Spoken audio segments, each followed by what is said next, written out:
Yes, thank you very much, Sean. And once again, a very warm welcome to all of our attendees.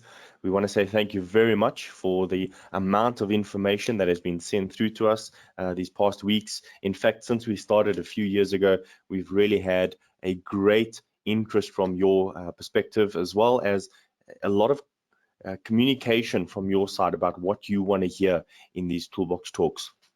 Some of the questions that actually came up, and the reason for the topic this morning was, how do we have a system in place for small to medium companies that are just starting up, that just want to get a basic safety system in place? And we're often getting this, what are the basics? What do we need to have? So we decided to do this topic for this morning so that each person within the company, especially those employees out there who are on the job, on the site, you've got a huge role to play in the safety of your company. The reason for that is you can see what needs to have additional safety measures implemented because of the types of work that you are doing, as well as the need for safety when working with tools, equipment, etc. So let us take a look exactly at a very basic system. We're not going to discuss any particular system. We're just going to discuss the elements of what a system should have. And then you can ask yourself a few questions as to what type of elements do you currently have, and maybe what you are missing and what you want to implement yourself. Now, for any health and safety person out there, we are always looking at slogans. There are so many safety slogans, and whatever works best for you, maybe it's the stay alert, don't get hurt, safety starts with you, safety is no accident, stop, think, act. There's so many different slogans that you can use. You don't have to use slogans. It's just nice to have some sort of positive review when it comes to our safety, or the motivation for safety in our company. Now, it doesn't matter where you start, as long as you start at the beginning. And we need to ask this question: what are you wanting to achieve with your health and safety system? Now, many, and the questions came through, we just want the basics. Just give us a list of the absolute basics that we need to put in place. And this is easy to determine once we understand the scope of work and what it is exactly that you are performing out in the industry for Plumbing South Africa. And because we are working with the Institute of Plumbing South Africa, we basically know most of the parts of day-to-day plumbing. However, there's not one set system that can cover all safety related needs. And the reason why we say that is because we can give the basic understanding of health and safety operational control for a plumber, but it goes so much deeper into understanding the behavioral, the attitudes, and the mentality of those who you are working with. It also goes to the second part, where we look at environmental or site-specific risks and hazards. And then there is the additional best practice, where we take a look at what is working in the industry and how we can implement that into our system. So what we must understand is there's no recipe for success when it comes to a basic system, so that you can just basically type it into Google and say 1 to 20 is what I need, and that's all I will need. It doesn't work like that with safety. It's a continual development of the actual system, and that's what we are going to explain to you this morning. So when it comes to any safety system or a management system of safety, it must consist of at least the following. It must have your basic legal compliance, which means the Occupational Health and Safety Act. All 50 sections of that act are designed to help those within the Ministry of Health and Safety in South Africa, as well as employers who own companies and run companies in South Africa, whether small, medium, or large. And then you have employees who are also affected by the works, others such as visitors or clients to that company that may be affected by the works, and then subcontractors, those who you might use when you are working or including them in some of your tasks. So it really covers every single person. Nobody is exempted from the Occupational Health and Safety Act. There are, though, an additional 21 regulations that follow. One of the regulations that we deal with mostly when it comes to discussing on how it actually is implemented is the new construction regulations of 2014. And this is because a lot of speculation as to what is your responsibility and what isn't your responsibility according to the construction regulation is a huge debate in the health and safety industry. Who is the principal contractor? Who is the main contractor?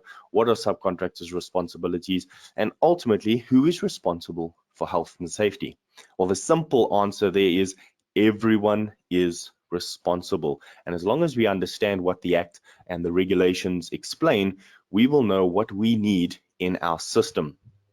But there are a few regulations that some might miss in their health and safety files. And this is the general safety regulations, the general administrative regulations, as well as the environmental regulations for workplaces. These we often find missing from the health and safety files, a general file for the actual office, because maybe we don't know that it actually affects us, even though we have appointments or legal appointments that reference the general administrative regulations, such as your first aider. We do not have that actual regulation on site. So we encourage you to have these regulations. If you want them, we do have copies of them, but you can also download them online. And it would be good for you to have this information available, read through it, so that you know what your responsibility is. But let us take a look at the next 5 things that your basic legal compliance, according to the OSH Act and the regulations, should include in your safety system. Number 1, we are looking at risk management, and we always start with risk. In order to control risk, mitigate risk, or make sure that it is as safe as reasonably possible while working, a good management of risk needs to be implemented. And this can be done in many ways. So that's why we say there's no recipe here where we can say this is the document you need and it covers your entire health and safety system. We are giving you the elements. The documents that are connected to those elements, however, are going to be different for each organization. It might be smaller in some cases, might be a much larger in other cases, dependent on the scope as well as the risk that you are facing. Now, this is done through a rigorous methodology of risk and hazard identification. And then once the assessment has been done, you can now move over to incident management. In other words, the risks will tell you what can go wrong. It will tell you who can be hurt, what can be damaged, what can be lost. These are all defined as incidents. So if somebody can get hurt because they are using a tool, that is an incident that we want to control. But should that incident happen, how are you going to manage it? And again, there's no recipe here or one legal document that you can fill out. It is a varied or different types of documents that you may need. For instance, you may need a procedure for incidents. How are you going to go about ensuring that the area where the incident occurred stays safe after the incident occurs, so that we do not have the same reoccurrence of that incident? What is the procedure for handling the person who was injured? What is the procedure for investigating it in order to ensure that there are no residual risks surrounding that incident? And you can see that there are more questions that have to be answered after we've implemented a certain system or a certain element. And then we look at operational control.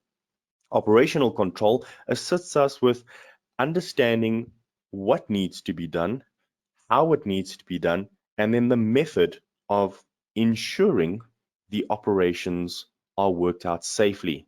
In other words, it's a step-by-step guide of how to perform your individual tasks. But we must never forget the hazardous works that are included in operational control. And we have discussed this in the past, where you're installing a geyser.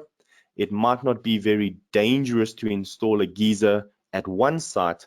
However, when a hazardous work comes into play, such as installing a geyser at heights, it now becomes a higher risk.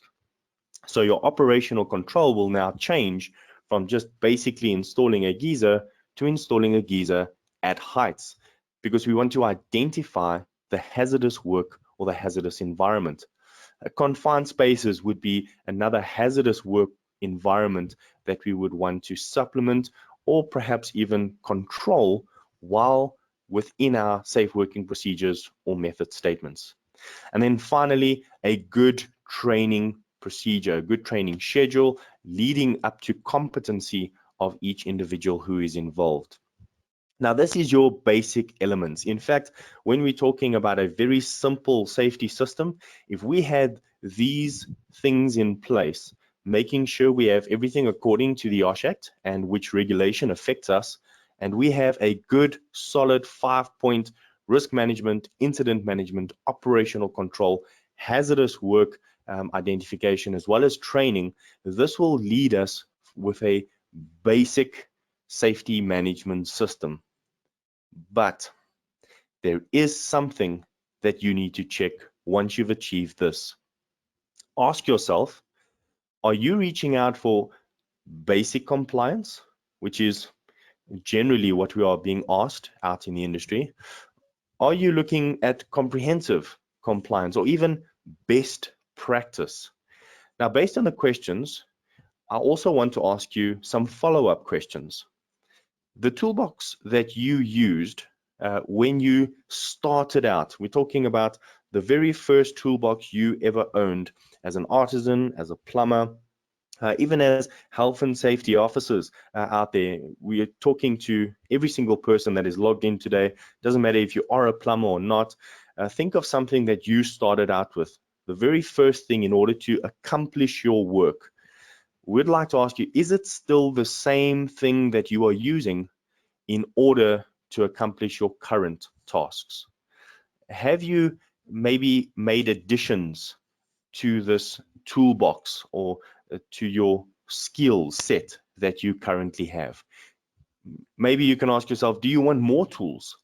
Are there additional things that you still want to add in order to do more different types of work, do better quality work, or to get more work?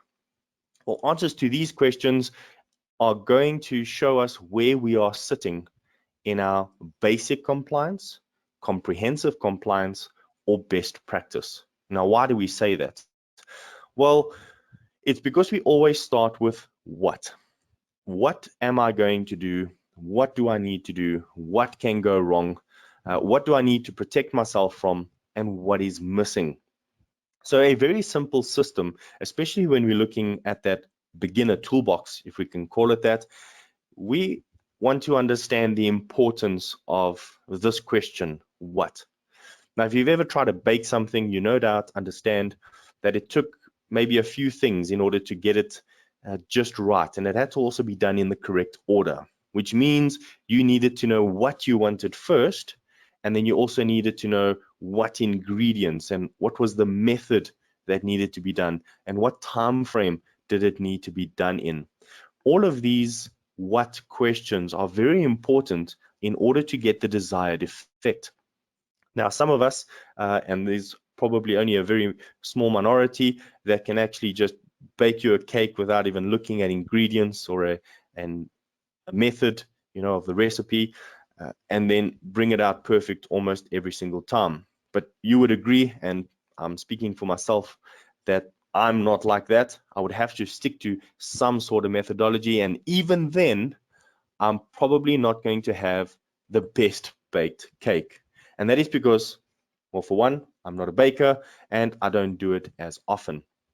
But when we start looking at our skill set, we start saying, well, I have the ingredients to make myself successful within the plumbing industry. I have the methodology to understand how to go about doing my work, and I know my time frames in order to cost correctly, in order to do the job correctly, and also in order to get satisfaction to my client. But have we understood the safety aspects around each of those questions? What am I going to do? What do I need to do? What can go wrong? What do I need to protect myself from? And what is missing from this system?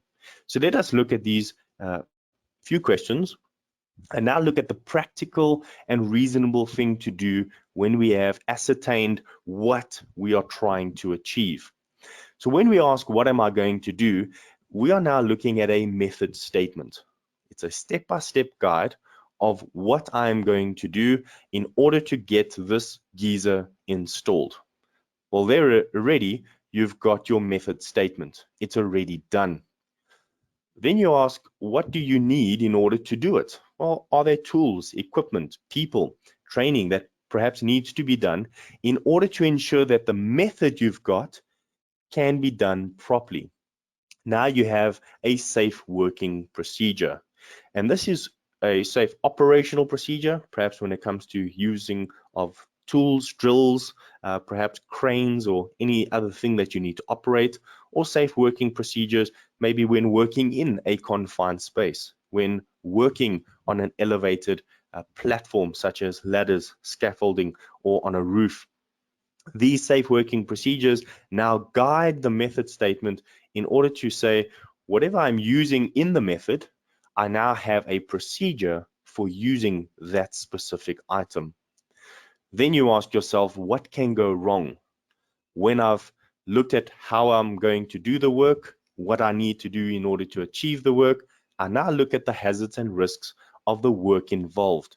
So the items that I'm using come with a risk. The work that I'm doing comes with a risk, and the area where I'm working also comes with a risk. And then it leads you to the next question. What do I need in order to protect myself from these hazards and risks? Well, here we come into incident management. And as you can see, these all speak to each other. Now, these are questions you ask yourself on a daily basis. In order to quote a client, you ask, what am I going to do for you? They reply with what you need to do as a general, a baseline, installing a geyser. The methodology, however, is the step-by-step side. You then ask, how are you going to achieve doing it? The tools and equipment that needs to go with it. And now you are just moving into a safer way of working. In fact, if you keep that risk mentality and always thinking about risk, you will eventually have done most of your basic system just by starting off the job asking these questions. And then perhaps something is missing.